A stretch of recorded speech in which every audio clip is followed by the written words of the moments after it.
Hey, weirdos, I'm Ash. And I'm Elena. And this is Morbid.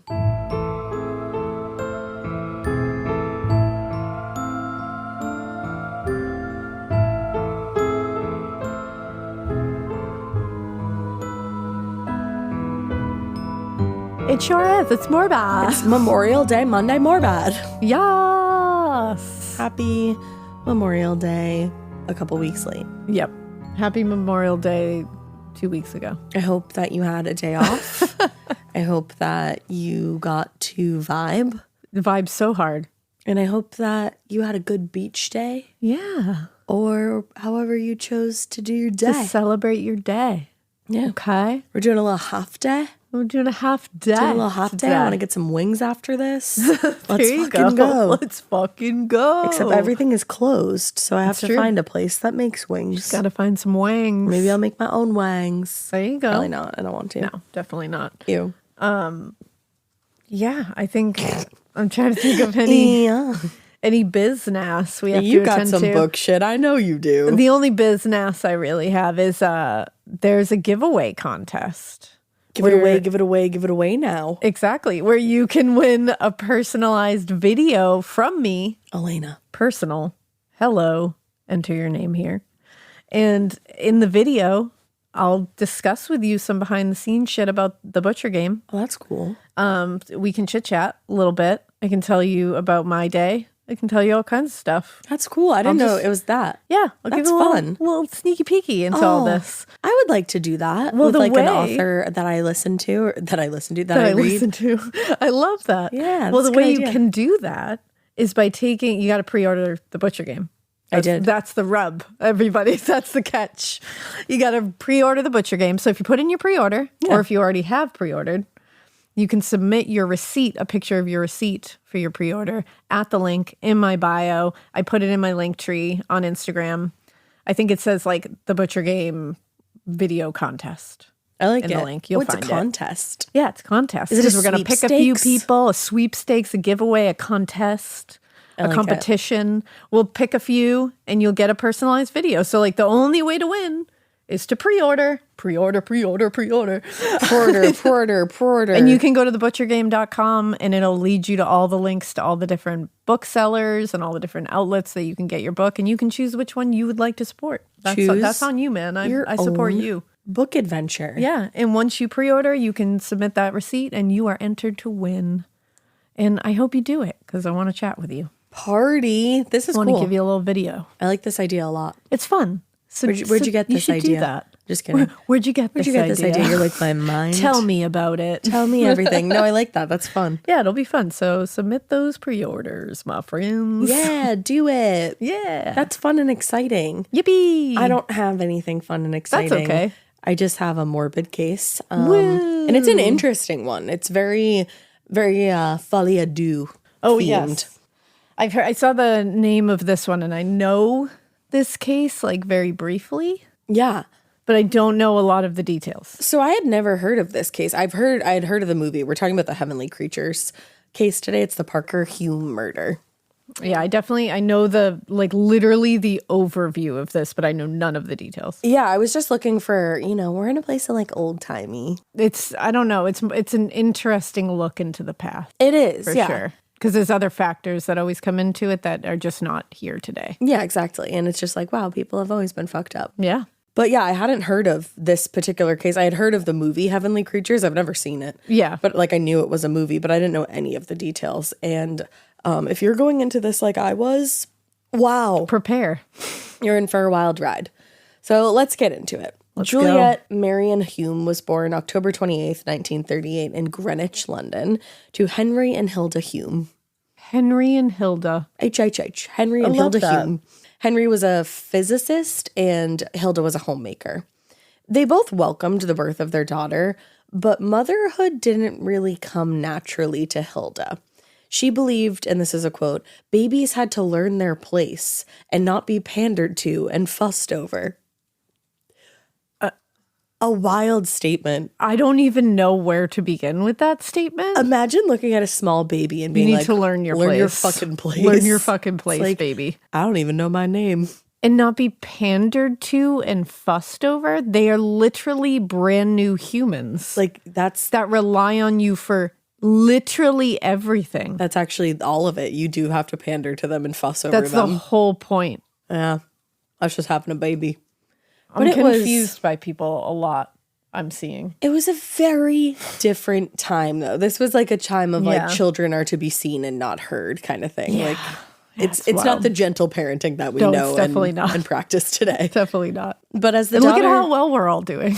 I know. Millennials are doing a much better job. Generations later, we're still dealing with all this shit that started way back when. Tell me about it. Yeah.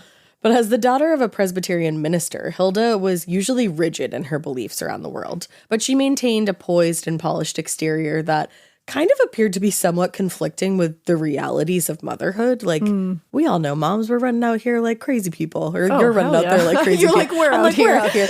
You're out there running around like crazy people. Yeah. Like, we're a mess. But she was like very polished, very poised, like never had a hair out of place, anything like that. I'm always amazed at moms that can do that. But it was also like I'm like impressed. I'm not saying like, oh my God. Yeah, no, I mean some moms like really can do that. Yeah, that's what I mean. And also attend to their children. Exactly. But she was more like a more focusing on her. Yes, exactly. That's not good. So years later, friends of the couple would recall Hilda as aloof and not very warm to children. To make matters worse, the year that Juliet was born, there was talk of war breaking out across Europe because Hitler and the Germans ramped up their rhetoric at that point in time.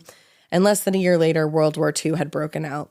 And as the British government readied themselves for the inevitable attacks, it put the entire country in a state of constant anxiety and vigilance that obviously would last for years. Mm-hmm. So from a very early age, Juliet showed herself to be a very imaginative child. She seemed to have a lot of difficulty transitioning back and forth between fantasy play and reality.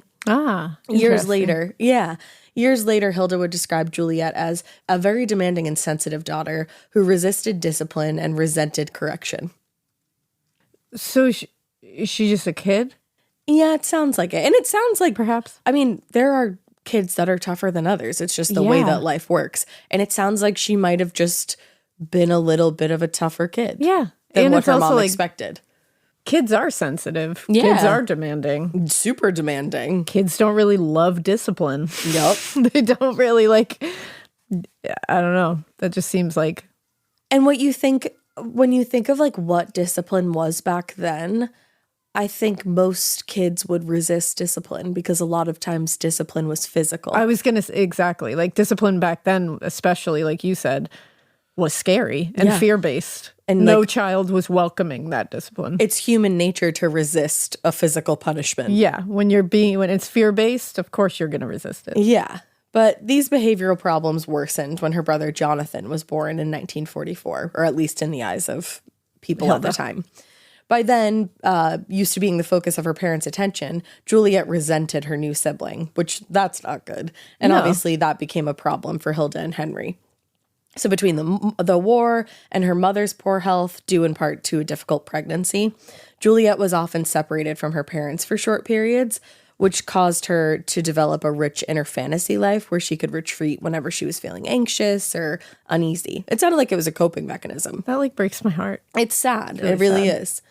While Juliet struggled to develop a healthy relationship with her mother, her relationship with her father was equally tenuous. As a mid-century British man, Henry Hume was kind of like stereotypical to a degree. He was reserved, buttoned up, and exceedingly proper. I just picture this man pinkies up at all times. Yeah. But as a physicist, his skills were essential in the fight against the threat of the German invasion. And by the early 1940s, he was promoted to the position of Deputy Director of Naval Operational Research. Wow. So like a big deal. Damn. Throughout the early 40s, he would play an increasingly significant role as a consultant to the scientists on the Manhattan Project. Whoa. Working with many of those who actually developed the atomic bomb. Damn. Yeah. An interesting part of history right there that like he was directly connected to and a big part of. But given the importance of the role and the urgency of his work, he was often distracted and didn't have a lot of time for his kids. That's really sad.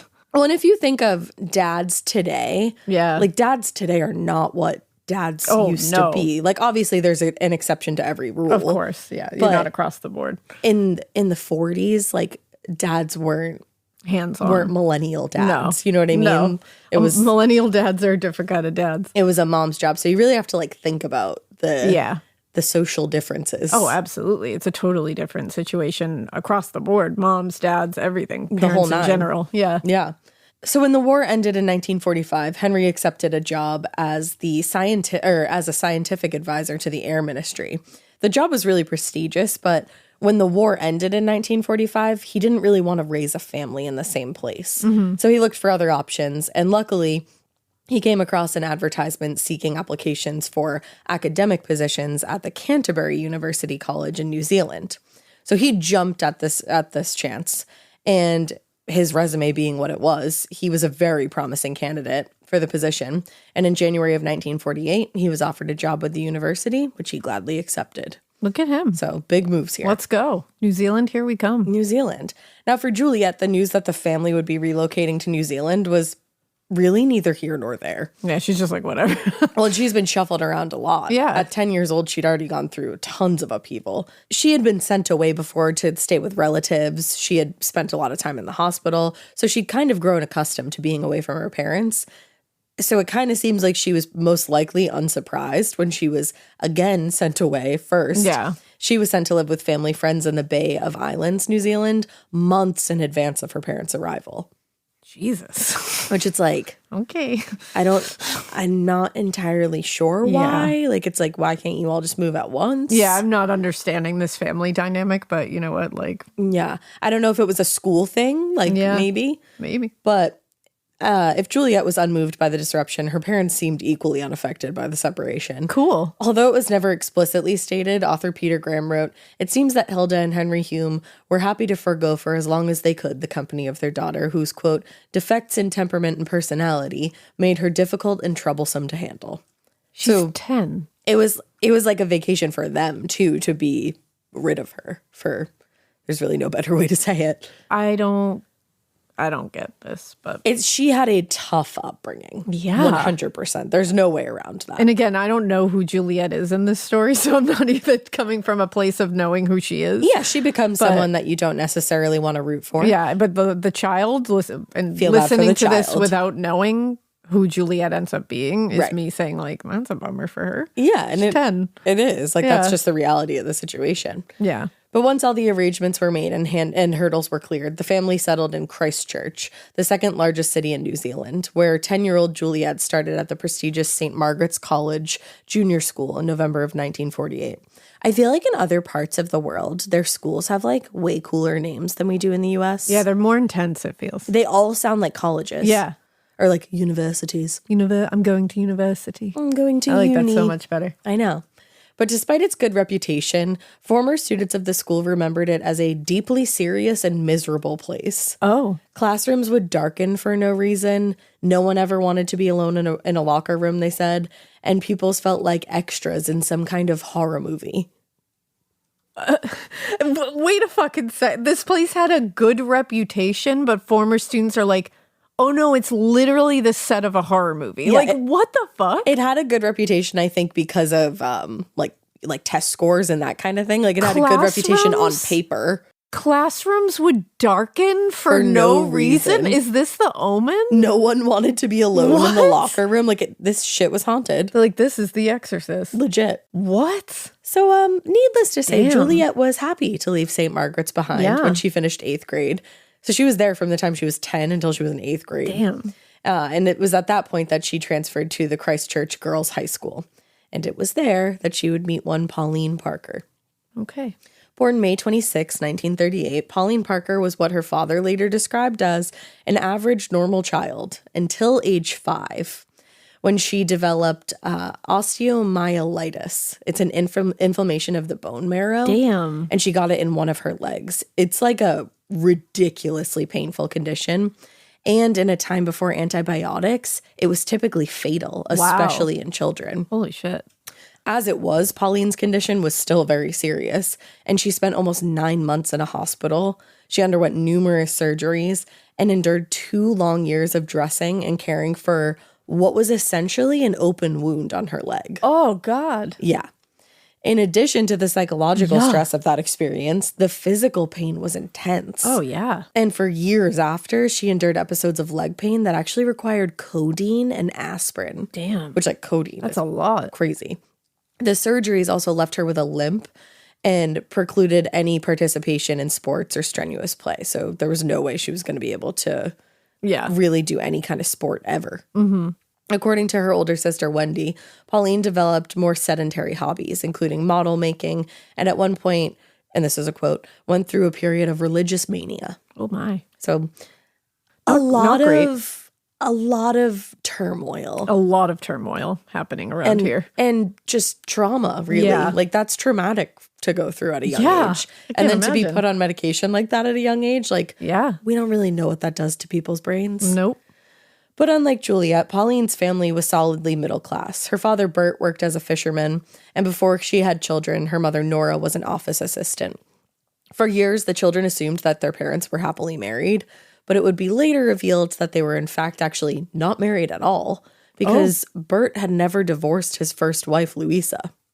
Oh. So they kind of were like, they functioned as a married couple, but they couldn't be married on paper. At least they were happy. Yeah, it sounds like they were pretty happy. Okay. Bert did his best to provide for his family, but a long period of economic depression had done a lot of damage to New Zealand's middle class, and Bert was one of many who struggled to make any kind of headway leveling up at all. Yeah, like, that sucks. It was a cycle.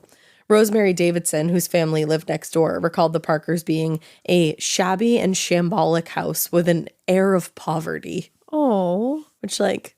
That's, like, heartbreaking. You're snooty. An air of poverty. Yeah, like, that's snooty. You're a snooty tooty. You're a snooty tooty Judy. Yeah. Rosemary. Okay.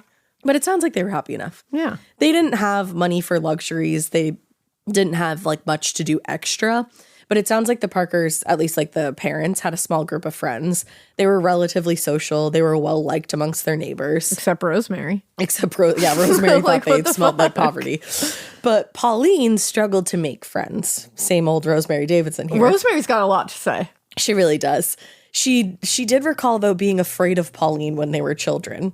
She said Pauline had a filthy temper. Filthy temper. And would yell and scream if she didn't get her own way. Okay. Which, like, sounds like facts. Wow. But at home, things were different. Pauline had a close relationship with her parents. She got along well with her siblings. Her father recalled if she ever did anything wrong, she would always say she was sorry. She knew she was wrong and that she'd try to do better. I mean, that's all you can ask. That's literally all you can ask.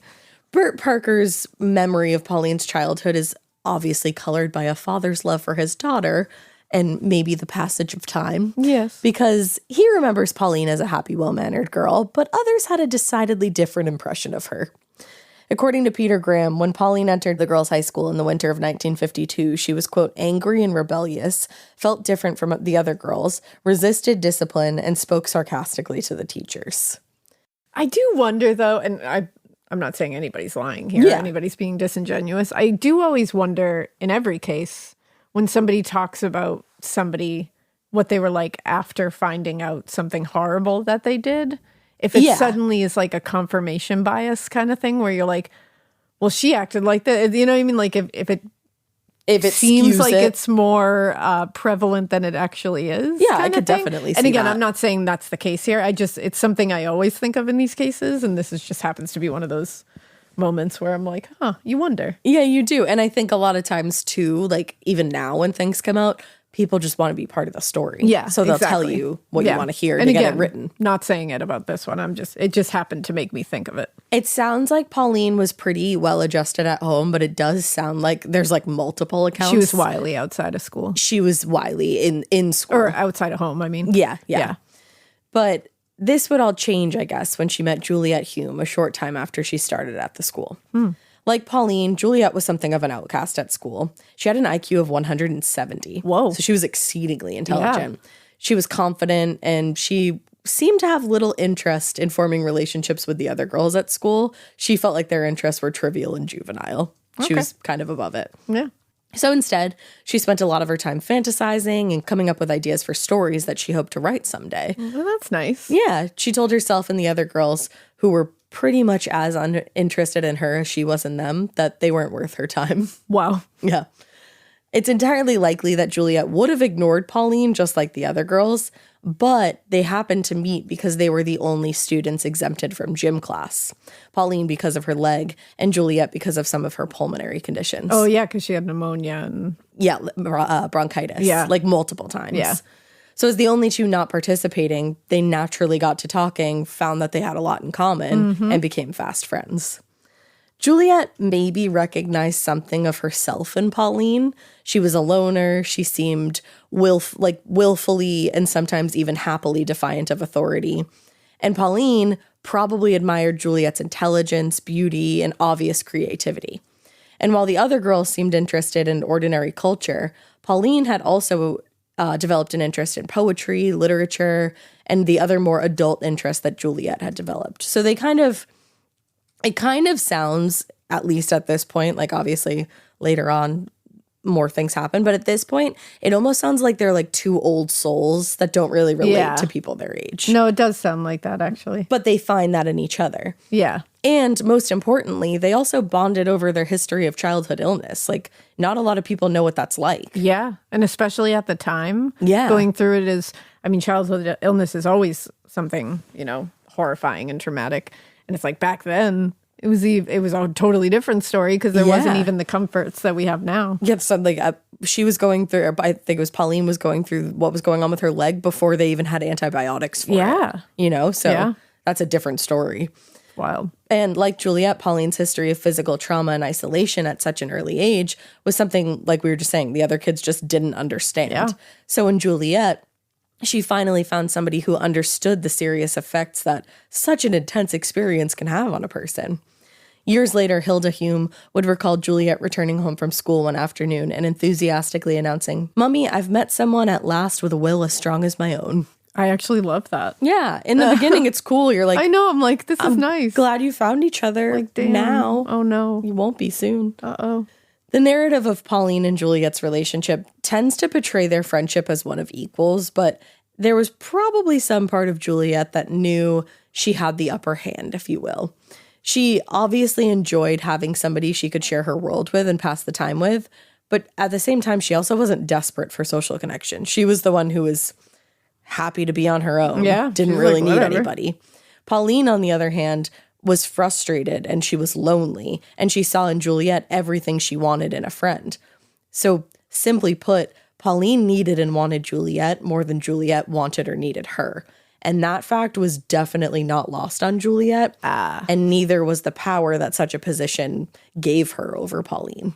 And this is a kid who never had control or power Over anything. She was just shuffled around, sent away, moved from home to home. Told that her defiance and her demanding, quote unquote, nature was negative traits. Negative quality, yep. Which is not good. Yeah. It's like you got to try to spin those qualities into something positive with a kid. You can't tell them they're bad qualities because that's what they're going to live. They're going to validate that on their own. Mm-hmm. And it's like this is her finally seeing a way where she can take control of a situation and have it. And boy, did she. Oh, boy. And again, I don't know the details. Honestly, I know the very brief overview. Boy, did the both of them. They fed off of each other. Like I said, it's a very folie à deux kind of thing. Seems that way. Yeah. Before long, Juliet and Pauline were completely immersed in each other's worlds. They spent almost all of their time together coming up with elaborate stories and fantasies. They rode horses. They dressed up to perform plays where Juliet was almost always the star. Mm-hmm. And as it seemed fine. It just seemed like they formed this bond and they became best friends who did everything together. Like, I think we've all had a relationship, or most of us have, where you meet this best friend and you start devoting all your time to them. Yeah, absolutely. But it got to a point where it got to be too much. Yeah. As the months went on, they seemed to be completely wrapped up in each other. And as the nights became warmer, Pauline would sneak out of her house at night and ride her bike to Juliet's house, where they would steal wine and food from the kitchen and sneak off to have moonlight picnics or head to the beach, which still very relatable to a sense. I'm going to sneak out and hang out with my best friend. Yeah. But as everybody's been there. Everybody's been there. But as one year passed into the next, the girls seemed to shut out the world around them. preferring instead to live in a fantasy of their own making, just barely attending their few real-world responsibilities like schoolwork. Everything was falling by the wayside. There needs to be a balance. Yes. It's okay to be, you're creative, you like fantasy, you like, that kind of stuff. That's fine. There always needs to be a balance. Yeah, it can't sweep you away. One thing can't take over everything. Yeah, and that's what happened here. And the older they got, the more their fantasies came to include adult concepts that they maybe weren't ready to fully process and dive into. Yeah. Their dramas and stories were still those of an adolescent, but as Louise Chun wrote, their characters regularly slaughtered and raped their way across the girls' imagination in increasingly blood-soaked adventures. I wasn't ready for what you just said. Yeah, I don't think many people would be. What? Like what? That escalated very quickly. They started, because they would write these stories back and forth, and they got very dark in nature very quickly, as you can see. Evidently. Yeah.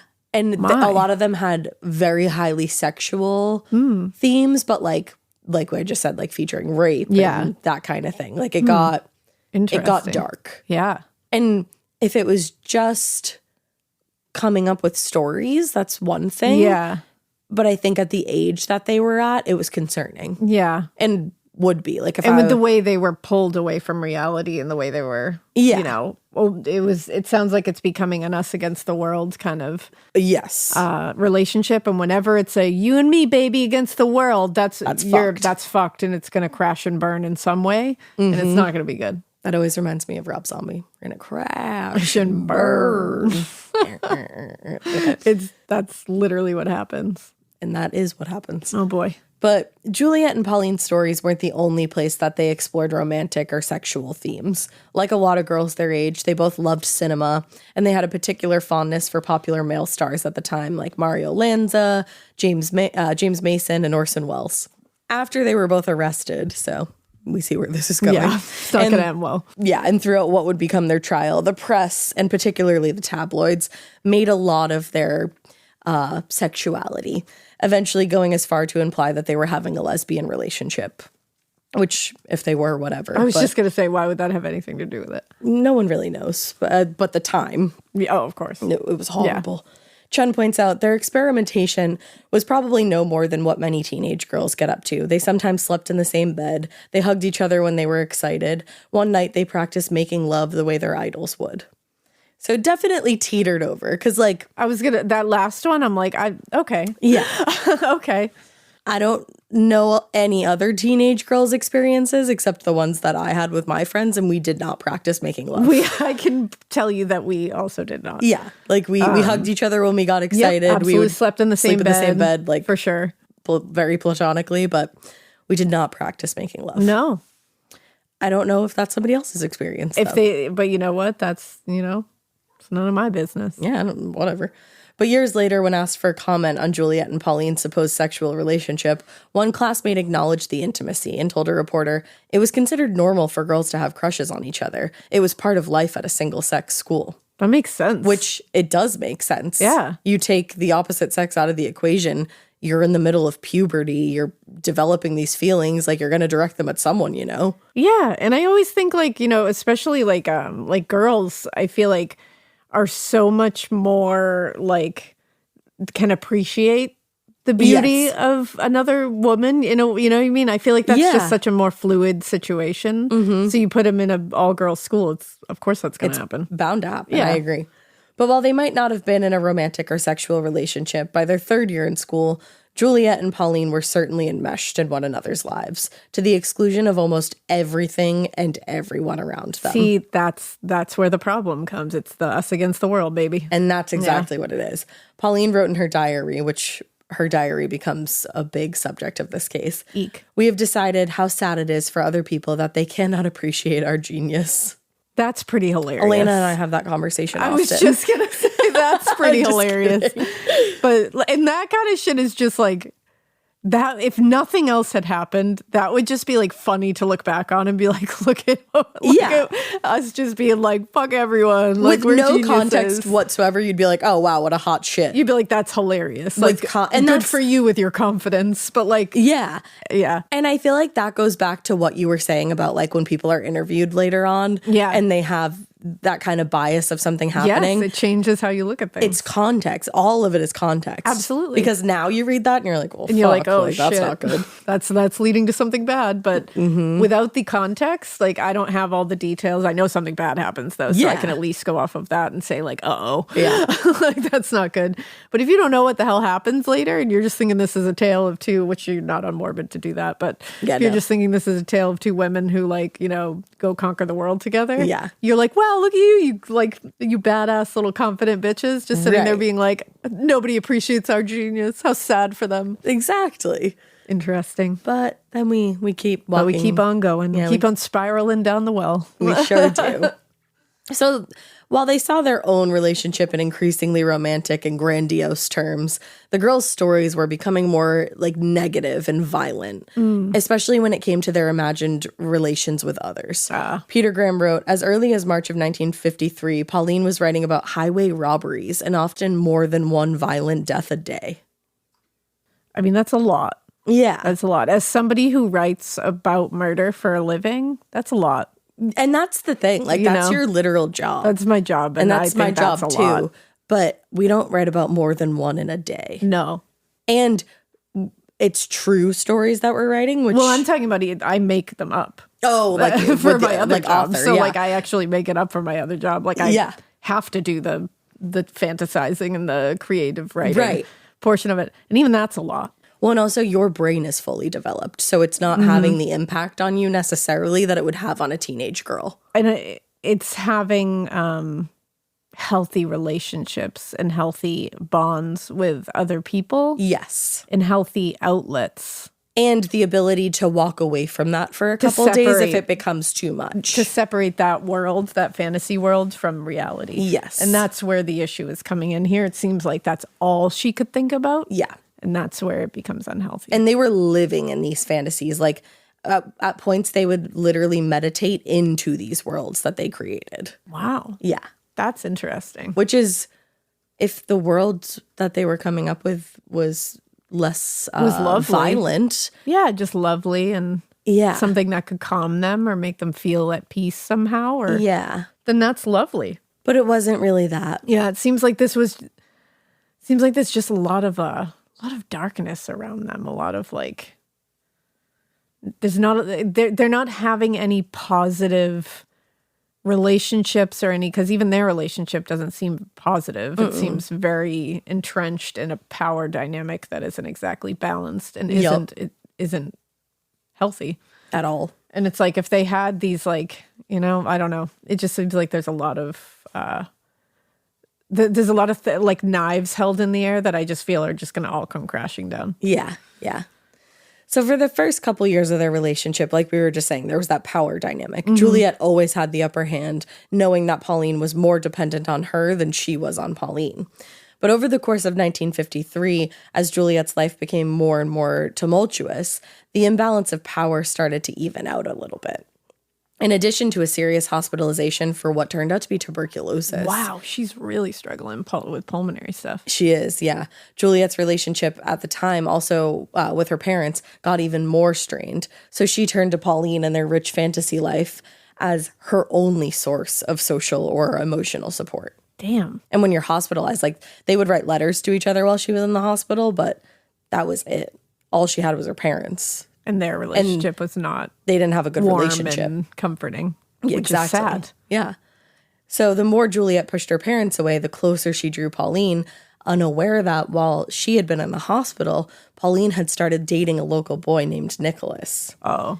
Of course, with Juliet and Pauline being so close, it was only a matter of time before Juliet found out about Nicholas, which she did in the fall of 1953.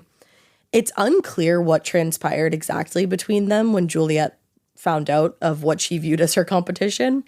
But in late October, Pauline told Nicholas she was, quote, no longer very much in love with him. And it was, quote, better if they discontinued seeing one another. Oof. As Graham put it, it was as if she felt her affair with Nicholas had been an act of disloyalty to Juliet, and by getting rid of him, she had returned their relationship to its rightful place as her primary concern. We've now ventured into completely and utterly unhealthy. Yeah. Not okay. We were teetering before. Yeah. Now we're fully in that realm. We're entrenched in unhealthy shit right here. Yeah. And Pauline's relationship with Nicholas was the first real test of loyalty that the girl's relationship had faced. And given how quickly and easily she dumped the boy that she had so recently claimed to love, it's clear that neither Juliet nor Pauline was willing to tolerate any threat to their relationship. Damn. And I say threat because that's how they viewed it. Like quote unquote threat. Quote unquote, yeah. Exactly. So while most people really paid little attention, like at school, to Pauline and Juliet's relationship, the people who were familiar with them, like a little more close to their circle or their two-person circle, couldn't help but notice that they had an unusual and to some unhealthy attachment to one another. In late 1952, a lot of their classmates had started to notice the intensity of their bond, but most considered it normal because of the dynamics of going to an all-girls school. Classmate Jan Sutherland recalled, "You were allowed to have a special friend as long as it was kept within bonds." Or I think bounds, excuse me. There's a lot happening that I don't understand here. There's a lot. There's a lot of dynamics and like systems in place here that I have never been a part of. Yeah. Like all girls school and like in the 50s, you know what I mean? Like that I'm like, wow. It's interesting. I didn't know about any of this. I feel like it would make a really good, like obviously Heavenly Creatures is a movie. It would be a great movie. I feel like the concept of just like all the dynamics at an all-girls school, I'm sure it's been done like a million times. Yeah. But like, you know what I mean? Yeah. No, it's an interesting and probably kind of heartbreaking at times, I'm sure. Yeah. Because we don't know any of the ins and outs of this. The logistics. Yeah. But while other girls thought little of Juliet and Pauline's relationship, the school's headmistress, Miss Stewart, had concerns that their friendship might be headed in an unnatural direction. Oh, I see what you're saying. Yeah, 50s headmistress over there. She was like, I think they might be lesbians and we don't tolerate that here. Quote unquote. Exactly. Eventually, she ended up calling a meeting with Juliet's mother, Hilda, to discuss her belief that Juliet and Pauline's friendship, quote, might be going beyond normal, healthy friendship. Like saying it that, yeah, like I can understand that one. Like their bond is unhealthy here. And I don't know, she might have meant unnatural direction. And maybe she did, yeah. As like, this is simply not healthy. Yeah, regardless of whether they are in a relationship that is romantic or platonic or somewhere in the middle, doesn't really matter. Right. No matter where it sits on the spectrum here, it's unhealthy because of the way they are like reacting to the world around them. And the direction in which it's headed, it's only going to get worse. Yeah. Like, so let's nip this in the bud. That makes sense. So she might have meant that. Yeah. There were a lot of people at the time who also were like, and I think 50s. They were lesbians and that wasn't okay. Yeah. So nobody, who's to say, you know? Yeah. But not one to overparent her children. Juliet's mother made it clear to Miss Stewart in no uncertain times that she was neither interested in nor prepared to interfere with her daughter's friendships, particularly since she, at that time, saw nothing wrong with Juliet and Pauline's relationship. Okay. I bet she didn't. Hindsight. Yeah.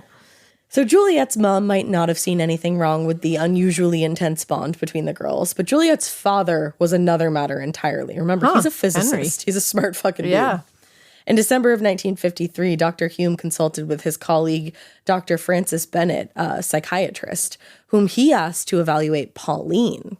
Wait. Yes. Juliet's dad? Yes. Asked to, having his friend evaluate Pauline. Yes. His daughter's friend. Yep. Okay. Yep. Was there consent here? Like, what the fuck? It sounds like there was consent. Want to call up her parents real quick? I think her parents were like, yeah, this is sure. So weird. But it's strange. I know. When I was looking at that, I was like, wait, did I have this wrong? No. It's really Pauline. Wow. Yeah. Okay. When asked about this several years later, Hilda Hume said, I had noticed Mrs. Parker was concerned about that friendship. She sought medical advice largely at my suggestion and my husband's. Okay. So they talked about it, and it seemed like that Pauline's mom had more concerns than Juliet's parents. So I don't know if they assumed that maybe Pauline was the one who was too immersed in this. That they were having, okay. They were like, we're not really seeing any issue with Juliet, but so maybe Pauline is the problem. Wow. Yeah, and her own mom was like, yeah, I think this relationship is a little much. Like, I think what should have happened is these parents should have got together and been like, what are our concerns here? Yeah. And then maybe talk to both the girls. Yeah. But I'm not here. I'm not in the 50s. So that's how I would have done it, I think. But according to Dr. Benedict, it was Dr. Hume who was, quote, worried over what he regarded as an unhealthy association and wanted me to see Pauline from a psychiatric point of view. Oh, so it was Dr. Hume. Yeah. Who was the one that was like, go take a peek at Pauline. That's you're not her father. That's according to his friend. But then according to Hilda, she's like, well, Mrs. Parker also thought it was a problem. So all of us came together and like, which one is Pauline was everyone? The problem. I mean, I'm more inclined to believe the doctor here. Yeah. His name is on this, but who knows? So during Benedict's evaluation, Pauline was overall pretty uncooperative and resistant to his questions. But she did say she was mostly unhappy. Oh. And when he suggested she should widen her circle of friends, she insisted she didn't really care much for other girls and thought they were quote unquote silly. It's like, okay, but sometimes silly's fun. Yeah. You know, you need a little fun in your life. Live in the silly. Everything doesn't need to be serious. Yeah. But she said besides, she had Juliet. She didn't need anybody else. Uh-oh. that's a ding, ding, ding. There it is. Despite her providing very limited information and just giving like pretty sparse responses, Benedict concluded that Pauline was quote unquote strange. I mean, okay. My diagnosis is you're fucking strange. Yeah, same. and here it is. Oh. He told Honorah Parker, Pauline's mother, that there was a quote homosexual attachment between her daughter and Juliet Hume. Oh. Which of course at the time would have been put everybody into such a fucking tizzy. And I like how it was like the psychiatric evaluation that was like, and my other diagnosis is, it's you're like homosexual. Okay. It's like, okay. Yeah. I don't understand. But I don't think that's our biggest problem here. I think it's the actual too intense bond that's happening right now. Yes, exactly. The shutting out of reality. That's the problem. Focus on that. Exactly. But the surprise evaluation did little to mend the increasingly fractured relationship between Pauline and her mother. Because at this point, even Pauline and her mom are having problems. And I think that's, I just said I'm inclined to believe the doctor, but it does sound like Honorah Parker had her concerns. You know? I'm sure she did. I mean, I don't know how any parent couldn't. And especially because, like I said, Pauline seemed to be more affected even at home at this point. Mm-hmm. But despite Bert Parker's insistence that his daughter had been perfectly normal before she'd met Juliet, the fact was there had never been a really strong bond between Pauline and her mother. Huh. Yeah. That's the same with Juliet. The relationships between mothers and daughters in this story very interesting. Is very interesting. Like, so I'm sure they bonded over that. They did. Big time. Yeah. Most people recognize that Honorah Parker meant well, but like Hilda Hume, motherhood did not come naturally to her. Interesting. She was a very stern woman who was quick to anger. Eek. And Pauline almost constantly irritated her mother without meaning to. Oh. In fact, Pauline's fractured relationship with her mother, like we were just saying, was among the things that she and Juliet had bonded over when they first met. According to her, and this is really sad, according to Pauline, her mother, quote, didn't understand her and didn't love her. Oh, that's heartbreaking. Yeah. That's awful. And a lot of times their arguments ended with physical punishment. Oh, boy. Yeah. So Pauline's claims of abuse and pretty much neglect are a testament to how far she and her mother's relationship had already even deteriorated by the time she even reached high school. So that was already a problem. There was already an issue there, and then her attachment to Juliet made things even worse. You gotta try to be good parents, everybody. It's an important job. Of course it is. By 1954, though, Pauline's relationship with her mother wasn't the only familial bond that was in danger of falling apart. In late 1953, while working at the Marriage Guidance Council, Juliet's mother, Hilda, met a Canadian immigrant named Bill Perry.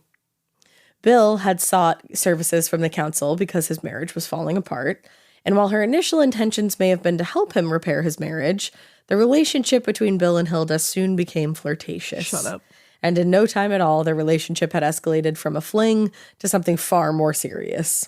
And in early 1954, Bill ended up leaving his wife and moving into an apartment literally adjacent to the Humes' family house.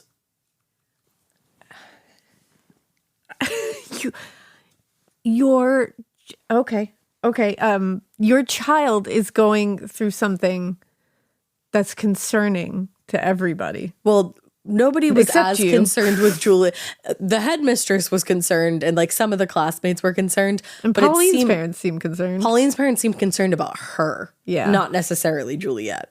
But like as a whole, But there's an issue the there. relationship is a problem. Like there's a problem here. Like, Yeah, and even she's retreated into herself. Like, even Henry, the father, yeah, the father seems to be a little concerned like here, moderately at least. and it's like, what's going on? Like, why are we adding more to this? Hilda's not really one to fuss over children. Yeah, that's true. Children should learn their Like, fucking place as why- far as she's concerned. What babies should learn their place? Yeah. That's babies should. Babies, children, But all the like. Like, why would you add more into this chaos? It sounds to me like she was a woman who was very concerned with her own needs. Yeah, it does seem that way. And not anyone else's. Because, I mean, she doesn't even give a fuck about her husband in this scenario. apparently. So, Damn, it just seems, I'm like, wow, what a choice. Yeah. What a time to be alive. yeah. Well, Whoa. this next part will just solidify the statement I just made of she really seemed only concerned with her own shit. Oh my. According to Hilda's own friend, Nancy Sutherland, Hilda had cheated on her husband many times before Bill, and he was just, quote, one of Hilda's lovers. Oh, okay. Yeah. All right. So, with her husband consumed by his work and rarely at home, Hilda seemed to be less vigilant than she should have been when it came to her affair with Bill, and in no time at all, Juliet and Pauline had picked up on the relationship, probably because he fucking lived adjacent to their house. Oh, and that's going to fuck you up. Yeah. But rather than seeing it as the inevitable end to her parents' marriage, Juliet instead saw it as a potential financial opportunity. Stop it. By mid-1954, I'm just laughing because it's just like, what the fuck? This is so I'm bizarre. uncomfortable. Like, this is uncomfortable and bizarre because It it's is. just like, it just keeps getting more chaotic. The layers. Yeah. By mid-1954, the girls' fantasies had begun to center around running away together, something that would require money and a good amount of it. Uh-oh. So they hatched a scheme where they would catch Bill and Hilda in their affair and blackmail them, thus gaining the funds needed to run away together. That's such a detachment from Reality. and such a detachment from your mother as a mother. You're just seeing her as like an opportunity That's to an get to where opportunity now. you need to go. She's fucking up, so there's so much like... The bond between mother and daughter in both of these girls, like Pauline's bond with her mom and Juliet's bond with her mom, are not the typical bond between mother and daughter. Yeah, there's a lot of coldness here. There's detachment on both sides. Big time. Like between mother and daughter, and between daughter and mother. Yes. Like it's from both sides, like one has created the other, and it's just... Well, and I think a lot of times, and like obviously we're not going to get like too far into it, but like we said, punishment at this time was physical. Mm-hmm. That creates trust issues. Yeah, absolutely. That's just the fact of the matter. Yeah, it just is biology. It just is. And so I think that can lead to the detachment of like, I don't trust you. You're going to hurt me. Yeah, because in the 50s, shit was wily. Like punishments were not normal punishments. No, people like kids were literally getting hit with belts and stuff. Like and getting the shit kicked out of them. Yeah. Like it was like this was not, and it was just not the like norm. bounds of anything. Right. So yeah, and physical to that's just the way it is. So I think those bonds were just damaged at a really early age. And I mean, punishment aside, Juliet was sent to live with other family members all the time. She was separated from her parents in often. really early developmental years. So I don't really think Juliet ever formed a typical bond with her mom. And then Pauline, I think, is more the result of the punishment style. Yeah, and I think, and they both say that they never really took to motherhood. Right. Like that wasn't something they were comfortable with, and it just wasn't, they weren't really nurturing, which is something a kid needs. And it's sad ultimately because at the same time, back then you didn't really get the option to choose whether or not you wanted to be a mother. Yeah, so it was just like that's what you and do. it was the kid who really suffers for it. Right. Mm-hmm. It's just very sad overall. It's all very sad. So Juliet and Pauline's plan to blackmail Juliet's mother and run away together was obviously somewhat childish in the whole like running away sense and thinking that they would be able to. And even though Juliet actually did catch the two of them in bed together, she never got a chance to blackmail her mom or Bill. Wow, that's all fucked up. Yeah. In May of 1954, after their blackmail scheme and Hilda Hume's affair had been exposed, Hilda and Henry called both girls to the kitchen one afternoon for a discussion because they were also always at each other's houses. Of course. Particularly Pauline was always at Juliet's house. It was then they learned that not only were Juliet's parents going to separate, but also that there had been some problems at the university and Henry had actually resigned from his position. So without employment and unlikely to stay married, there was no reason for the Humes to remain in New Zealand because, remember, they had only moved there because of a job opportunity. Yeah. And nothing's really tethering them there. So they tentatively decided to return to England in the coming months. Oh, wow. Juliet's family. The news was obviously upsetting for Juliet and Pauline, but it's unclear whether they truly understood what it meant for their friendship. By that point, they had been completely wrapped up in this grandiose fantasy world where they believed, among other things, that they were telepathic and had an unbreakable bond and received an assurance from Juliet's father that they would not be separated. In their minds, he had made a promise to them that he wouldn't separate them, but that never actually happened. Yeah. It was delusions. I was going to say, it's a point. lot of delulu happening. Yeah, and none of it's going to come true, Lulu. No. Pauline wrote in her diary in early May, Dr. Hume really is to be relied upon. So she had a legitimate trust in him. She really believed it. What exactly he promised them is unknown, but it seems pretty unlikely Dr. Hume would have made any kind of promise under the circumstances, especially when you think of the fact that he was the one that wanted Pauline evaluated. Yeah, that's the thing. Yeah, I don't see that happening. I don't know if it was like a thing where the conversation kind of got like heated and he was like, we'll do our best to keep you guys together. Yeah, like he said something that could, in their very delusional, very fantastical, very desperate worlds, yes, look to them like any suggestion of a promise, you know, like anything they could twist into one. And it could have been that he said something like very small that they twisted, or it could have been that in their minds, they were so detached from reality that they just believed he promised them something that he never promised. That he never did. Like, didn't even say anything even close to a promise. Yeah, I could see that. So by early June, Henry Hume had formally resigned from his position, and it was announced that he had accepted a new position in England, so the family had a move coming in their future. It turned out that he actually hadn't accepted a new position, but the second part was true. He was to return to England alongside his soon-to-be ex-wife. However, they decided under the circumstances, it would be best if Juliet went to live with Henry's sister in South Africa. Oh. Like, okay. Okay. Given her precarious health and the fact that his sister Ina ran a girls' boarding school, sending Juliet there seemed a better alternative than returning to London for her. They didn't think it was like a good place for her to be.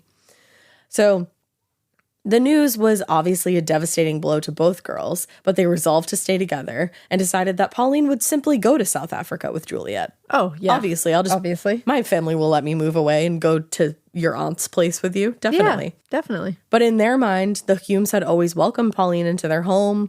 They'd even taken her on vacations at this point. So it seemed entirely reasonable that they would allow her to accompany their daughter to her new temporary home. Yeah. Of course, overnight stays and vacations were one thing, but this was something entirely different. And Pauline's mom was like, you're not moving to South Africa with your friend Pauline. Like, yeah, you're in high school. No. Like, what are you doing? What? No.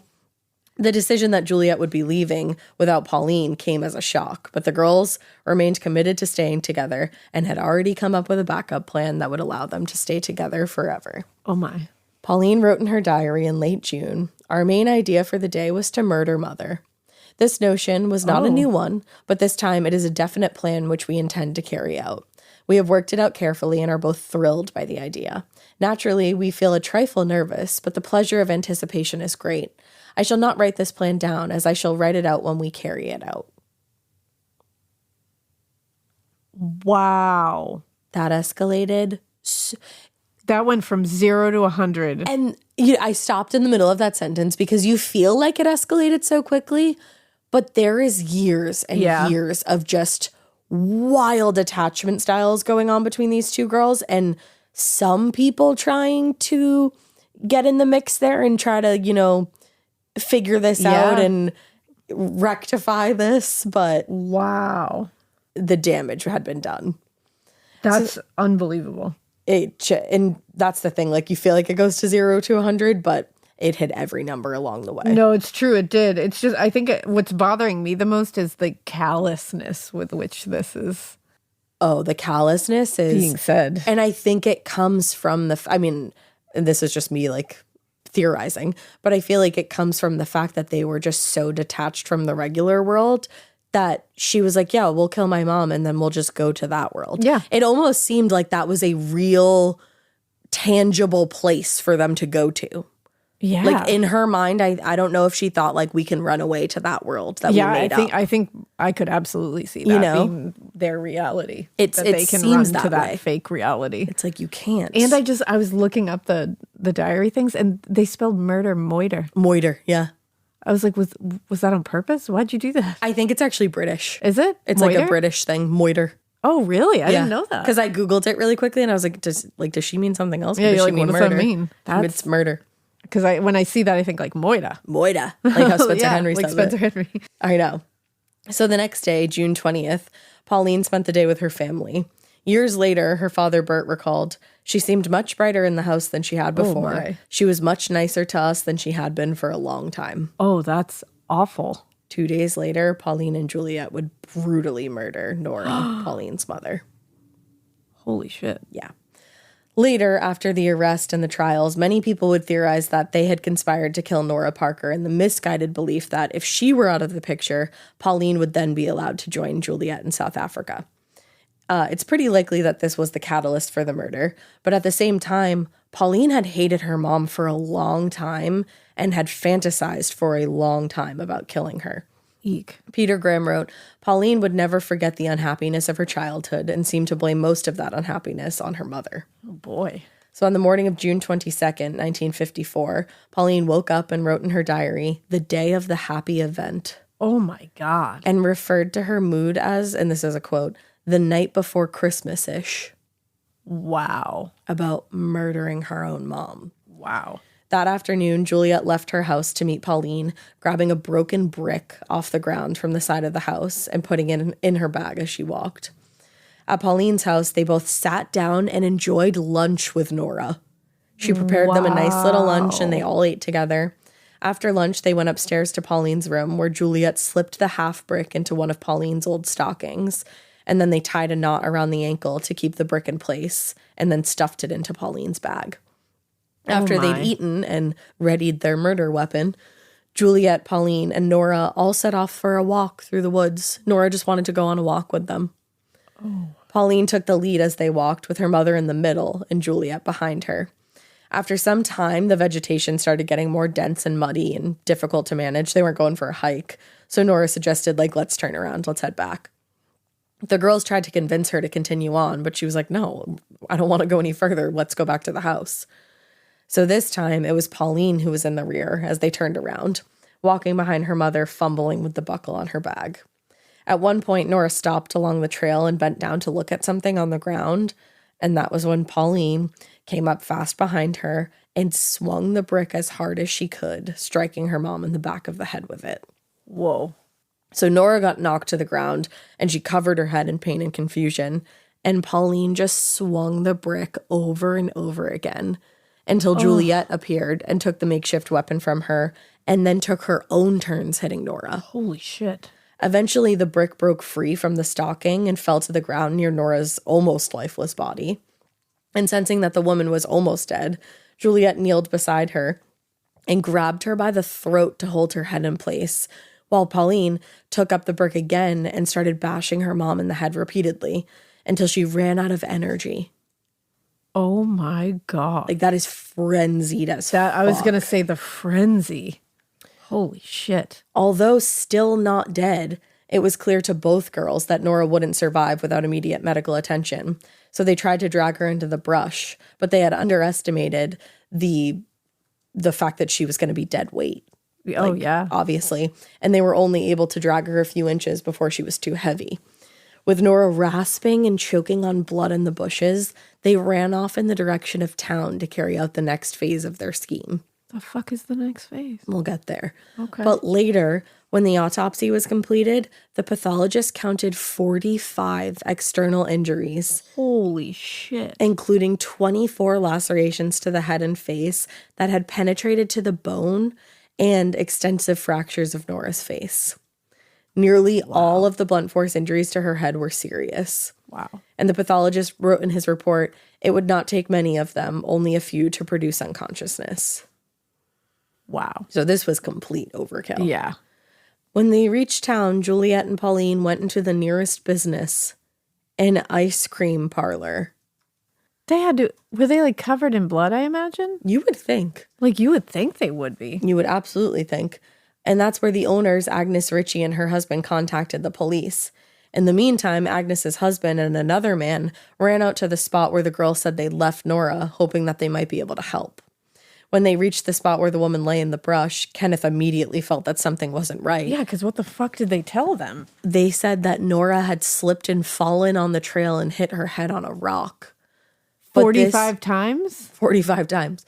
This woman appeared to have been viciously beaten. Yeah. And they had left the broken brick beside her body that was covered in her hair and blood. Holy shit. It was brutal. And I'm like, you guys really, like, you guys are creative writers. And you like, thought you that really people thought were that going was going to work? believe that she had fallen? 45 times?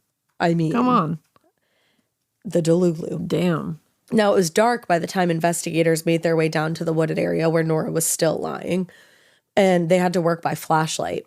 But even under those circumstances, it was very clear to everybody what had happened to Nora. It was no accident. No.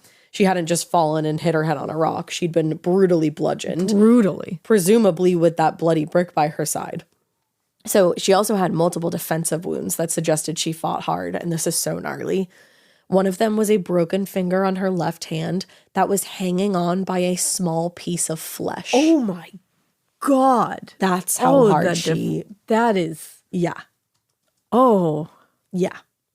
One of the detectives told a journalist the deceased had been attacked with an animal ferocity seldom seen in the most brutal of murders. Holy shit. As several officers and pathologists worked to process the scene, detectives were dispatched to the Hume house, where the girls had been taken immediately following the report. Wow, just the brutality of that is like, that's some anger. That's a lot of and anger. for Juliet to have taken part in that, and like that's not even. That's two very angry, very fucked up girls. And it's like, you're not going to separate us. No. Like, you will not come in between this friendship. Which. Holy shit. That's on another level. As we know, teenagers make notoriously bad criminals, though. Yeah, they sure do. And this was no different. In their fantasy, it's likely that Juliet and Pauline assumed they would just kill Nora, deny any knowledge of what happened, and nobody would ask any follow-up questions. Whether it was Agnes Ritchie, their parents, or the police asking questions, both of them provided little information and just tried to stick to the explanation that Nora had fallen. Wow. But everybody was like, no, like there's no way. We know you're not telling the truth. Yeah. So while Pauline and Juliet told a nearly identical story to interviewing detectives, the story was thoroughly unbelievable. Yeah. And when they were confronted with the more unbelievable elements, both girls started to seem shaken and they gave weak answers. For instance, when Detective Archie Tate asked Pauline why there was an old stocking at the scene, Pauline told him, I usually carry an old one in my bag. Wow, that's all you got? Why wouldn't you say, that's not mine? That's not mine. I don't know. That's I'm glad stocking. I'm glad that you gave a shitty answer and it worked out. But it's like, that's what you came up with? I carry an old stocking in my bag. Just one. Not even a pair. Just one. And it's one old stocking. It's old. What? Yeah. Detectives were looking for any part of either girl's story that they could grab onto that might pull their whole lie apart. And eventually they got it from Juliet. According to both girls' earliest accounts, they had been walking together when Nora, who was walking behind them, slipped and fell. But in her statement to the detectives, Juliet said she had been walking far ahead of the two, and when she turned around, she saw Nora lying on the ground and she was bleeding. When confronted with that inconsistency, Juliet claimed she thought Pauline and her mom had been arguing, and she didn't want her friend to get in any trouble, so she said they were together when Nora fell. Uh-oh, she's turning. There we go. She's turning. The change in the narrative obviously put suspicion for the murder squarely on Pauline, who detectives now believed was her mother's killer. Now, when confronted with this new version of events, Pauline immediately knew that Juliet had changed her story and implicated her in the death. But rather than feeling outraged or betrayed... She didn't? Nope. Pauline was entirely willing to accept the blame, believing that she was protecting her friend. Because remember... That shows you right now the power dynamic. That power dynamic. Right there, Juliet had it from the beginning, and she kept that shit till the end. She sure did. I thought you were going to say that she just broke. No. Like that betrayal just destroyed her, but for her just to turn around and be like, yep. I think in her mind, she didn't even see it as a betrayal. She just saw it as, well, Juliet must have had to do that. This is just what we have to do. And I'll take the fall for it. Yeah, this is part of her plan, so I'm just going to go with it. Yep. Wow. Yep. So upstairs in Pauline's bedroom, detectives informed her that she was now being arrested for murder and advised her of her rights. Damn. Pauline declined to answer most of the questions being asked by the investigators, but when they asked how many times she hit her mother, she replied, I don't know, a great many times, I should imagine. Holy shit. Cold. That's cold. I don't know, a lot. Wow. No longer feeling the need to lie, she dropped the Innocent Grieving Daughter Act and stoically listened as detectives read the interview record back to her, essentially asking her to confirm that her confession was accurate. She listened to every detail. She agreed and signed the document saying as much, but before she did, she wanted to make one thing clear on the record. She said, I wish to state that Juliet did not know of my intentions and did not see me strike my mother. I took the chance to strike my mother when Juliet was away. Holy shit. Completely. Damn. Taking the rap. Completely. Wow. Yeah. That's different level. A different level. Because I feel like we have covered cases before where there's been two people that have committed a murder together, like formed this really close bond over time. Always turn on each other. But they, even married couples. Oh, most of them, always married couples. 9 out of 10 times. And these two teenage girls, one of them is Holy she had nothing shit. to do with it, and I'll never say she did. Like, look at Rose and Fred West. Yeah, or Myra Rose and tried Ian. to be like, I had nothing, I don't know, I wasn't even there. And Fred was like, fuck that. She was there She for was everything. absolutely like, there. She was part of it. Not Like, here. They don't, wow. Mm-hmm. That's really unbelievable. That's incredible. On another level. In a bad way. Yeah. It didn't take investigators long to realize that while they initially thought the murder to be the act of Pauline alone, Juliet not only knew about it, but also participated in the killing. Because Pauline had refused to give any kind of coherent response to investigators' questions, the press started proposing their own theories as to why the girls had murdered Honorah Parker. This is just silly. Brisbane Telegraph reported, the detectives have been told that Pauline had been pestering her mother to buy her a pony. Pauline had become so obsessed with her desire to join the pony club, police say she threatened her mother that she would kill her if she were not given a pony. That cannot be real. It is. Brisbane Telegraph, 1954. Brisbane That's my Telegraph, source. You're not all right. You're not all right. Y'all, let's not minimize this to a pony. Get right with yourself, Brisbane Get right with Telegraph, yourself. because that's not okay. Silly goose behavior. That is such silly goose behavior. Now, it's unclear whether investigators actually believed that Honorah had been killed for refusing to buy her daughter a pony, but whatever the case, they soon found Pauline's diary, which brought the case into a completely different focus. Despite being written actually mostly in coded language that's been described as a, quote, jolly schoolgirl tone mixed with Hollywood crime lingo. That's terrifying. Isn't it? The entries in the diary made the motive clear. And over the course of several years, the girls had developed an intensely strong bond that when threatened by Juliet's potential move to South Africa, they were willing to defend with violence. Damn. When the girls appeared in court for their arraignment, because they had a trial together. Oh, wow. Yeah. They appeared in court for their arraignment. Reporters were struck by their bizarre behavior and just indifference to the charges. One reporter wrote, the girls looked embarrassed at first. They chattered and made finger signs to each other. What? So they're literally like communicating with one another. Holy shit. When photographs of Nora's body were shown in the courtroom, the girls allegedly smiled and grinned at one another. Holy shit. Seemingly oblivious to the seriousness of this situation that they had created. Wow. However, when Juliet testified in the pretrial hearing, she slipped back into that sympathetic teenager act, telling the court she'd only been trying to help a friend. Wow. She said, they were quarreling. I saw Pauline hit Mrs. Parker with the brick in a stocking. I took the stocking and hit her too. I was terrified. I thought one of them had to die. I wanted to help Pauline. Wow. While the girls seemed to be trying to frame the murder as a situation that got out of control, those diary entries told a completely different story of a murderous plan. Malice aforethought, baby. So much malice aforethought. Set into motion in order to prevent being separated. So they were jointly charged with murder. On August 23rd, 1954, Juliet and Pauline's trial began at the Christchurch Supreme Court before Justice Adams and an all-male jury. Which is interesting. 50s. I know. At which time both girls pleaded not guilty to the charge of murder. In his opening statements, the prosecutor, A.W. Brown, told the jury that the Crown would present evidence, quote, which will make it terribly clear that the two young girls conspired to kill the mother and carried it into effect. According to Brown, they developed a, quote, intense devotion to each other, and their main purpose in life was to share each other's secrets and plans, so much that anyone who came between them must be removed. Yeah, I mean, that's it. It's literally black and white. It's literally written in the diary. Yeah, it literally is in black and white. I have it right here. Yeah. Shall we continue? I can just read it from her own mouth. Legit. As the prosecution presented the evidence to the jury and read long passages from Pauline's diary, the girls yawned, and this is a quote, yawned and exchanged smiles, and they appeared to be thoroughly enjoying themselves. Something's wrong. Yeah. Something is wrong. Yeah. Because even if they are callous enough to commit that act and cold enough and disturbed enough to commit that act, seeing how they're acting afterwards when they know that was wrong and they know they're going to be punished for it. Yep. Like, they're not going to get out of this. They don't They have to seem know to that. care. For them to have no care of that, there's something else wrong. There's a switch off. A switch off, exactly. A switch needs to be rewired because, like, that's the fact that they're just, like, laughing through this. I'm like, and yawning. Oh, you don't know? Like, you are going to get in trouble for this. Yeah.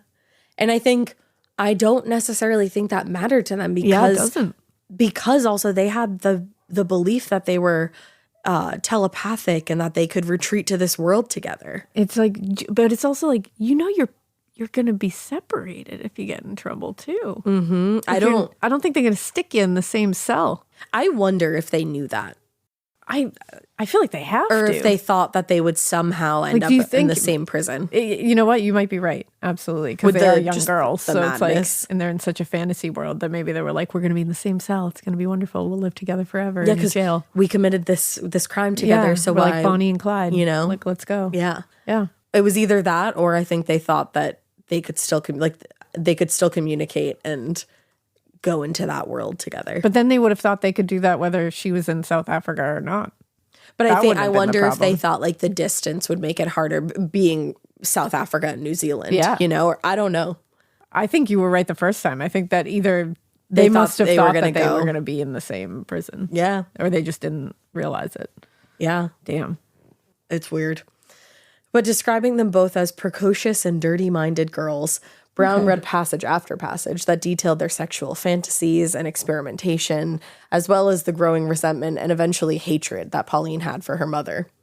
The sexual implications of the relationship were emphasized by Henry Hume, who testified that he had become concerned about the intensity and the relationship and had tried to, quote, break it up in the months leading to the murder. But because the girls had confessed to the murder, the defense didn't need to argue their innocence, only why they had committed the crime. In his opening statement, defense attorney T.A. Greason told the jury, the sanity of the girls was an all-important and vital question. Which, like, yeah. Yeah, I mean, you gotta question that one. Fair enough, T.A. Greason. According to him, the evidence clearly showed that the girls were, quote, mentally ill, and their interest in sexual and homosexual matters would show that they were not ordinary, but ill. They were suffering from a paranoia of exalted type and folie à deux, communicated insanity. I love that we're throwing in, like, the gay in there as, like, fucked up. So remember that, why. Everybody. Like, that's probably why. And it's like, nope. I think you're onto something with the folie à deux of it all. I think the folie à deux is absolutely it. And I think it was these two girls were disturbed well before they met each other. Exactly. And then they met each other and the folie à deux was ripe for the picking because they were disturbed. I don't think their sexual identity had anything to do with it. Well, and you can also see, like, that you know, the prosecutor is saying, like, these are dirty-minded little girls. Yeah. Because they're looking at their diary Yep. where they're talking about sexual fantasies and stuff. And it's like, no.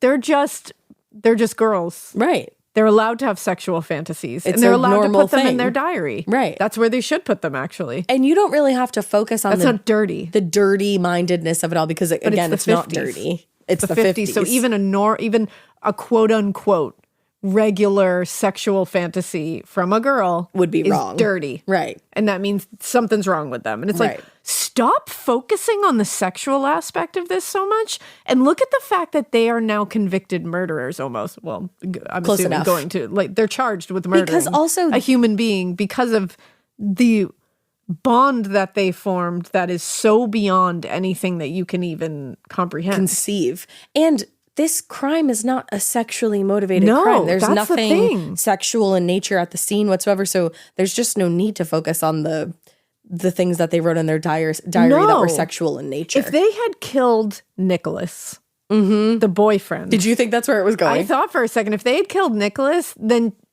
take a peek at what's happening here, because that could be a sexual motivated crime. Definitely. It could definitely be something around there. Like, at least take a peek at what's happening. Mm-hmm. But this has nothing to do with sexual anything. And even the manner in which Honorah Parker was murdered was Exactly. not None of sexual. it makes any sense. And it's like, so to focus so heavily on that, it seems very 50s to me. And I very think they knew 50s girls shouldn't have any kind of sexual fantasies, regardless of whether they are gay, straight, whatever, Anything. what have you. I think they're literally like, they are dirty because they think about sex. Yeah, even though they're teen girls. Exactly. But you're not allowed to. It's very Oh my 50s, God, like you said. Yeah, it really is. But the defense argued that and by the way, anybody that doesn't know what folie à deux means, we've been saying yes. it like a ton. It's the madness of two. Yeah. I meant to say that earlier. It's when two people can form such a bond that their madness kind of intertwines. Yeah, we covered the Papine sisters. Yes, Papine sisters. Yes, that was a case that we covered that, and I think we like heavily focused on the madness of two folie à deux aspect. Mm-hmm. You are correct. So yeah, just in case anybody was like, what the fuck are you guys saying? What are you talking about? Why are you speaking French all of a sudden? Now, the defense argued that while the diary entries did confirm that the murder had been enthusiastically planned, they claimed it also demonstrated the girls' shared delusional state and evidence of psychosis, which Yeah, I can see that. I do agree with that. Yeah. Testifying in her daughter's defense, Hilda Hume told the jury, quote, "So much I read in the 1954 diary was incorrect. Things were described in the diary in a very distorted and untruthful way." Okay. And then you think about that promise that was made. Yeah. Quote unquote made. Or wasn't made. Or wasn't. Like you have to wonder how much of the diary was just their own delusion. And Absolutely. I think probably 98% of it was. I think there was a lot going on with these girls that was not being paid attention to as heavily as it could have been. Mm-hmm. And I think a lot of it had to do with where society was at the time. Absolutely. Now, in support of their argument, the defense called several psychiatrists to testify, all of whom evaluated Pauline and Juliet following the murder. According to Dr. Reginald Medicott, which, like, what a fucking name. Reginald Medicott. That's a name a and doctor. half. Yeah. He had to be a doctor. Yeah. He evaluated both girls just days after the murder and said both girls are sensitive, selfish, imaginative, and show inability to tolerate criticism. Pauline has ruled her temper by bursts of temper. Eek. So he's like, she gets angry and angry and angrier. Yeah. The comment about Pauline ruling the friendship was critical to the defense's argument that Juliet had essentially been manipulated into helping murder Nora, which is so interesting to see that flipped on its head the way it was. Absolutely. But I think Juliet actually was much better at flicking that switch on of like, I needed to help my friend and I didn't realize what I was doing. Yeah, and it seems that way. Whereas Pauline, I don't think that she can turn that switch on and off. I think she just gets fucking She's pissed emotional. when criticized. Yeah, she's ruled by her emotions. And I think Juliet is like intensely intelligent. I mean, her IQ alone, like you can tell in just the way she acts. And so it's like, I think her mind, the way it works, she's able to compartmentalize things in a different way that, normal people can't understand. And that sometimes worked in her favor. Yeah, absolutely. Now, also testifying for the defense was Dr. Francis Bennett, that same doctor who had evaluated Pauline the previous year at Dr. Hume's request. He told the jury Juliet and Pauline, quote, had a wild infatuation for each other and spent as much time together as possible discussing their gods and books, bathing and bedding together and photographing each other, which was all true. Yeah. They also had come up with like their own religion and followed the tenets of that, I guess. Wow. Yeah. Okay, this was deep. Not only did they have a world, they had like a social structure within that world. I was just going to say they had a social structure. Yeah. You're right. While Medicott's testimony focused mostly on their shared psychosis, Bennett's conclusion was of a more lurid nature. He told the jury, I agree with Dr. Medicott that they were suffering from paranoia. If separated, they have to revert back to their unhappy conflict with others. Only in their homosexual aspect they think they are secure. So again, my God, like what the fuck? I'm like, I don't think just doesn't have anything to do with it. In my opinion, it doesn't at all. It really doesn't. And it's not them being like lesbians or homosexuals or what have you. It's the bond that they have with one another. Whatever that bond is, it doesn't matter. I don't even think it is like a love or like a. No, I think it's something. I think it is. I don't think it's a.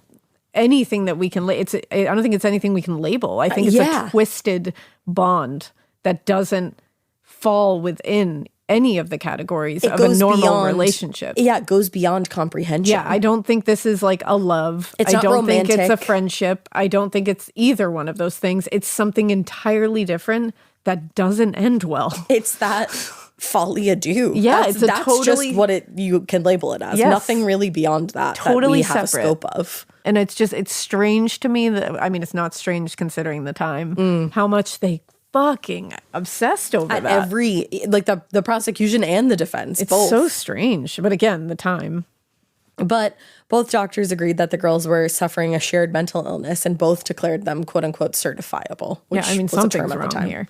Now, the murder of Honorah Parker shocked all of New Zealand, mostly because of the brutality of the crime and the fact that the act had been committed by her own daughter and her friend. Yeah. Like, to wrap your head around that is wild. Yeah. Their behavior, like we were just saying, it defied all social norms, not just in the violence aspect of it, but in the intimacy and the fantasy that led up to it. People just couldn't wrap their brains around it. And I think people found themselves very interested in the story because of that aspect. Yeah, because like what happened here? Which like I feel that same way. That's what drew me to the story.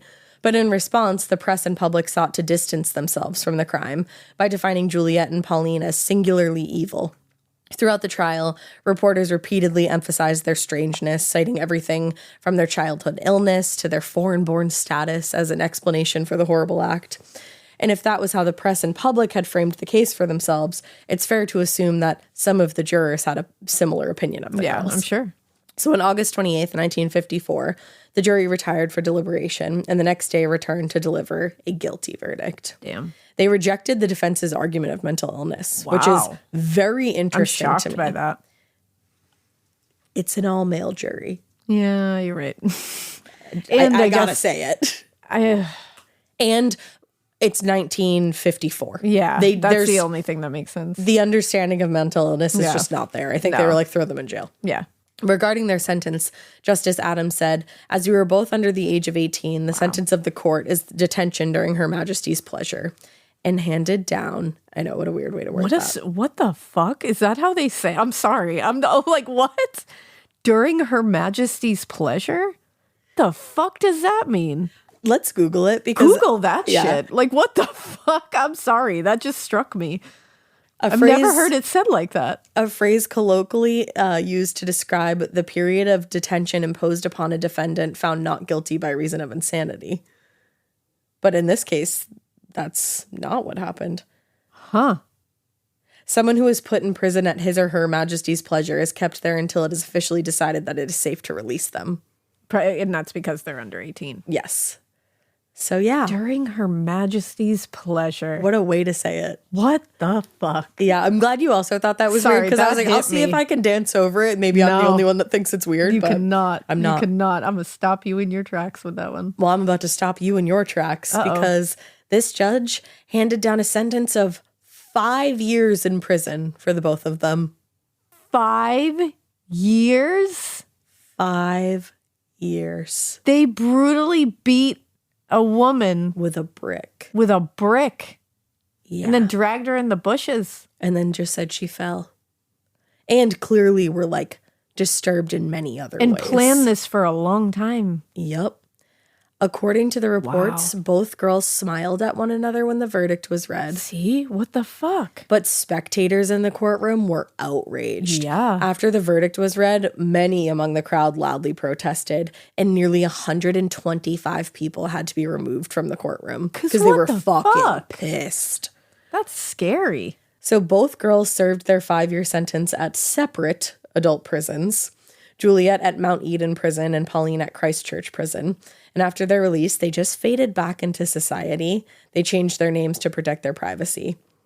Years later, when asked about her time at Mount Eden as the only prisoner under the age of 18, Juliet said, "It was cold, there were rats, canvas sheets, and calico underwear. I had to wash out my sanitary towels by hand, and they put me on physical labor until I passed out." Damn. So it was bleak. Yeah, that's, wow. However, while it might have been a difficult experience, she nonetheless calls it, quote, the best thing that could have happened. Whoa. So I think... I didn't see that coming. It sounds like she may have been... Rehabilitated? Yeah, it does sound that way. Okay. I mean, both of them kind of retreated into society and never offended again. So you want that to happen, so... Yeah. During her time in prison, Juliet found religion and became a member of the Mormon faith, which ultimately led her to express remorse and openly take responsibility for the murder. She said, "That's how I survived my time while others cracked up. I seem to be the only one saying, I'm guilty and I'm where I should be." Wow. So she accepted it. Okay. I mean, it's still fucking terrifying. Damn.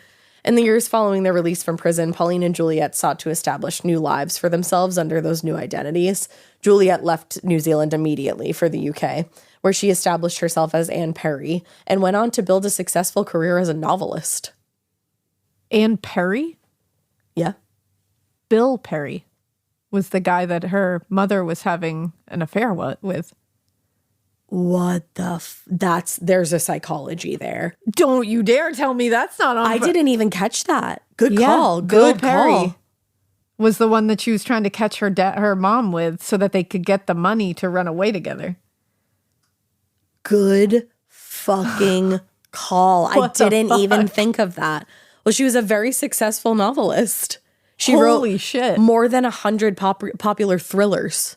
What the fuck? Isn't that insane? I mean, she had plenty of fucking practice. Holy shit. They created that whole world that was a thriller that... Wow. I mean, their lives were a thriller. Yeah. Pauline, meanwhile, changed her name to Hilary Nathan and attempted to become a nun.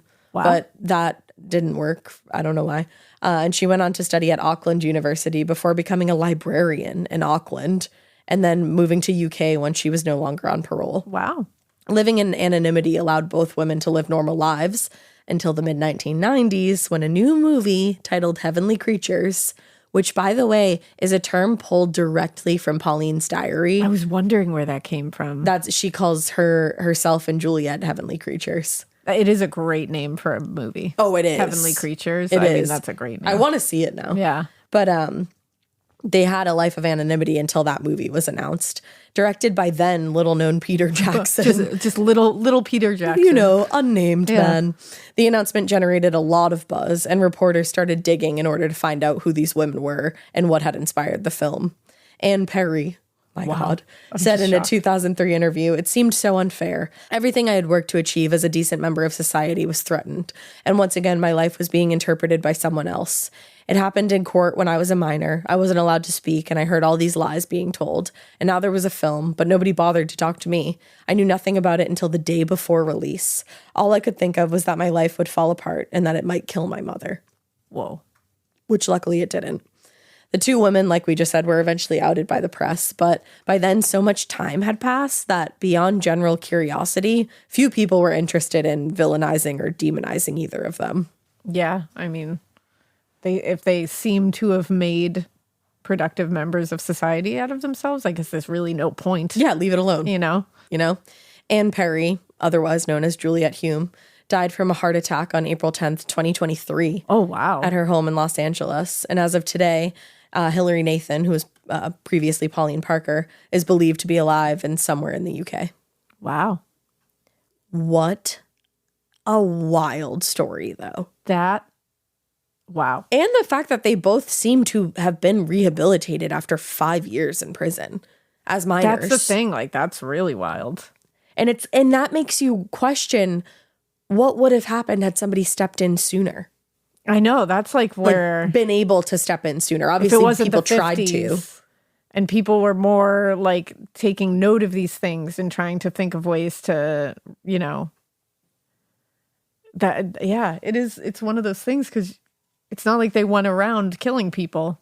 No. Or losing their shit on people or assaulting people later. No. Like the penchant for violence, outward violence didn't seem to be something that was innate. No. It just until seems their to relationship be was threatened. And I think that was the biggest part of it, because at that point, that dynamic in their relationship was at its highest point. Yeah. And you know what? If they had been separated. Yeah. At one point. Like if they had been separated, I think it would have gone a different way. I think because so look too. at when they had a forced separation in prison. Yeah. And they thrived. Exactly. So it's like, I think they were keeping each other in this shithole place. Yeah. Where neither of them could grow because they were just this festering wound together. And if you break them apart, they're able to thrive on their own. It's really too bad that there wasn't some way to do the move. Like, I feel like it sounds traumatic to figure out the move without telling one of them. Yeah. But maybe that would have resulted in... Yeah, you wish it had happened earlier. Yeah. Just happened without earlier Honorah in that Parker relationship. having to die the way that she... Having to die one and having to die the way that she did. Wow, what a story. It is. Yeah. That's... Wow. Something to sit on. Yeah, that really is. Yeah, There's a lot to take in there. Interesting case for sure. Yeah. So, with that being said, we hope you keep listening. And we hope you keep it weird. But not so weird that you form an unbreakable bond with somebody and then murder somebody over it, because you guys should really just go get coffee by yourselves away from each other. Yeah, enjoy yourself. Yeah. Solitude. Find peace in oneself.